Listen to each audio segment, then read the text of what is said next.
Ladies and gentlemen, boys and girls, Thorpe Park Resort will open in 5, 4, 3, 2, 1. Welcome to the island like no other. Welcome to the best rides at Thorpe Park. Darren Brown's one-of-a-kind ghost train, Tidal Wave, or the legendary Flying Fish. Which could be at number 1? I don't know yet. So, welcome to another best rides video. I did one of these previously on Alton Towers. If you want to go check that out, it's in the top right now. And I listed my favourite roller coasters at Alton Towers. But this time, I'm going to be listing the best rides at Thorpe Park. I'm doing the rides because Thorpe Park only has 7 coasters. But there's a lot more Alton Towers and there's a lot more to cover there. Because Thorpe Park really needs to step their game up. So, screw the RMC or the bring back Loggers Leap stuff, but just give us a new coaster at least. As long as it's not a Zamperla Volair, because we know how that went down at Flamingo Land. So at number 10 we have a flat ride, and that is Quantum, located in the Lost City. I went on this years ago and I did not enjoy it whatsoever, and then I went on it again in the 2018 season, and it was probably the funniest ride I've ever been on, because the cycle lasted forever and it was just so funny. And yeah, it's something to remember from 2018, I guess, and that's why it makes this list. At number 9 is another flat ride located in the same area, Rush. It's a SNS Scream and Swing, and it's actually quite a fun ride. It's obviously your standard SNS Scream and Swing, but it's the only one I've done, and there's decent interaction with underneath when you swing down over the pathways and stuff, and generally it's just a fun ride. At number 8 we have Walking Dead the Ride. Brief review: it's alright. Retheme was a slight waste of money, and well, the second half is way better than the first, I'll say that right now. Theming's decent, and overall I guess it makes this list because it used to be X. If you want a full review, that's in the top right as well. At 7 is Samurai. This is located in Old Town, and yes, I prefer it over Walking Dead the Ride. So, this is a wait, what is it again? It's a Mondale top scan, and it's really forceful. It's like throws you about. It's obviously the only top scan I've actually done. I would like to go on a few more, but maybe in the future. And it throws you around. It's really strange, to be honest. It's not fun, but it is, I guess you could call it. But yeah, it's a fun and unique experience. I guess that's the way to describe it. At number 6 is Darren Brown's Ghost Train Rise of the Demon. It's a mouthful, but I had to say it all in appreciation. When it works, it's actually a good experience. But that's when it works, which, let's be honest, hardly ever happens. But the theming and facade is amazing, the shop itself is amazing as well, the pre-show, the train room, everything is really well done, the lighting and everything, and the ending is definitely the best part. It's a shame they had to ruin the middle section, but I won't spoil it for those who still haven't been on the ride. And also, I probably wouldn't end up queuing 2 hours for it. At number 5 is Saw the Ride. Yes, I prefer Colossus over Saw.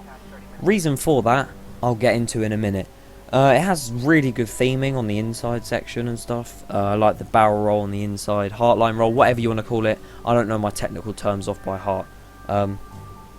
But it's just, after the airtime hill, it kind of gets a bit rough. And although that does take away from the actual ride itself, it's still a good ride, don't get me wrong, but the final inversion just makes it a whole lot worse coming back into the station. But certain parts of the ride, like I said, the indoor section and that airtime hill, they are really good parts of the ride, and I generally do enjoy Saw the Ride.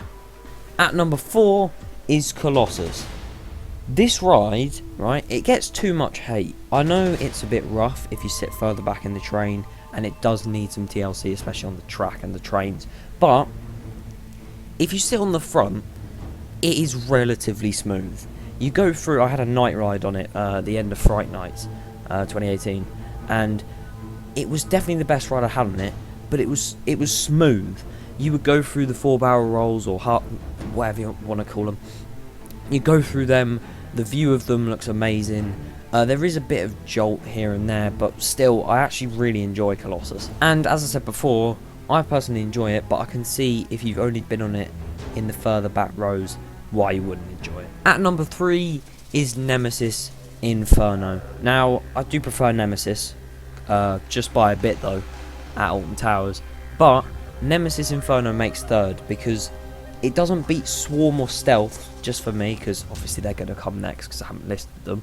But they beat Colossus and Saw because, once again, the night ride I had on it, back row, was insane. Not only that, but in the daytime, the theming's decent. The mist tunnel's like the best part of the entire experience.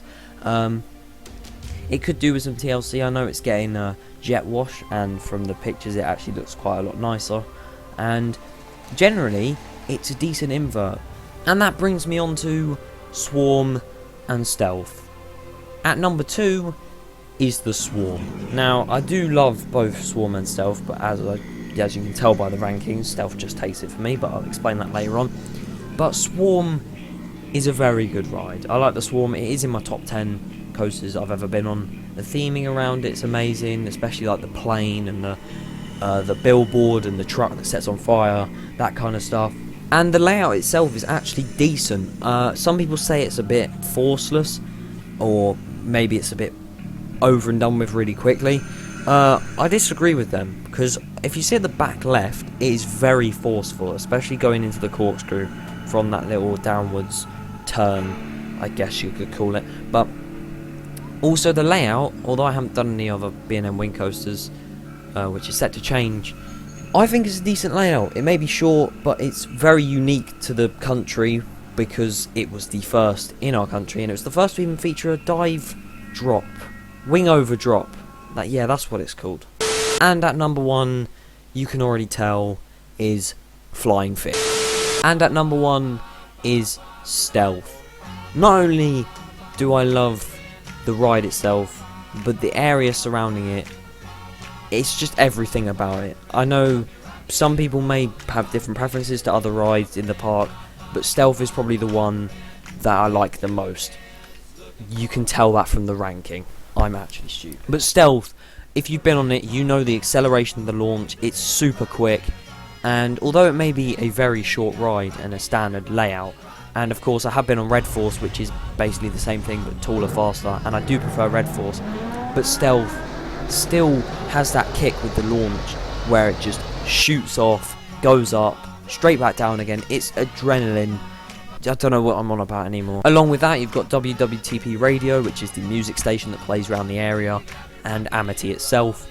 That brings ambience to the area as well, which I really love. I don't know how I can explain it, but I just do like Stealth way too much. It's a really good ride, and if you don't know, it ranks 5th in my top 5 roller coasters I've ever ridden because it's so good.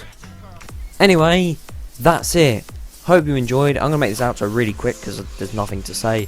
If you want to leave your rankings of your top 10 favourite rides at Thorpe Park in the comments below, please do so. I'll read them. And if you have any opinions on, I don't know, certain rides there, then you can leave them as well. Thank you for watching, and goodbye. You're back when I told you that you were the one. I still mean it now. You just being you. And I told you things, but you don't like the truth. Insecurities, yeah, you won't overcome. Yeah. And I get it, I'm stubborn, I won't change. It's just cause I don't even know how. I plucked that out of the young